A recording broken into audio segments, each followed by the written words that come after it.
আপনি কি আপনার আইপিএ ক্যান্সেল করতে চান? চলুন জেনে নিই। গত মাসে অনেক ভাইরা এই সমস্যা নিয়ে আমাদের কাছে এসেছেন। যখনই তারা নতুন আইপিএ আবেদন করতে চান, তারা দেখছেন তারা করতে পারছেন না। আগে থেকেই অন্য কোনো কোম্পানি বা তাদের আগের বস তাদের জন্য আইপিএ আবেদন করে রেখেছে। এটি হয় যদি আপনি আপনার পাসপোর্ট বা তার তথ্য অন্য কাউকে দিয়ে থাকেন এবং তারা আবার এটি অন্য কারোর সাথে শেয়ার করে। আপনার এইসব তথ্য আপনি কার সাথে শেয়ার করছেন সে ব্যাপারে খুব সতর্ক থাকুন।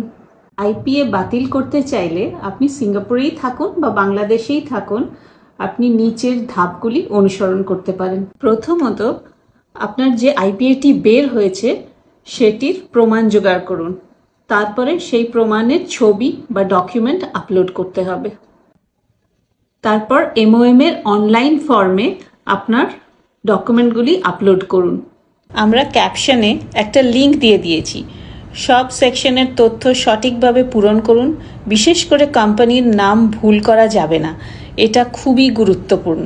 সব শেষে মেসেজের ঘরে এই লেখাটি লিখুন: I want to cancel my IPA because it was created without my consent.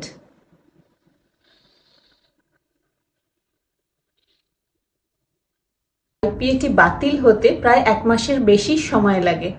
কাজেই আবেদন করার পর ধৈর্য ধরে অপেক্ষা করুন। TWC2 চাইলেও এটি দ্রুতগতিতে করাতে পারবে না। আপনাদের যদি আরও পরামর্শের প্রয়োজন হয়, আমাদের ফেসবুক পেজে বা হোয়াটসঅ্যাপে আমাদের মেসেজ করতে পারেন। আমরা TWC2 বিনামূল্যে সাহায্য করি।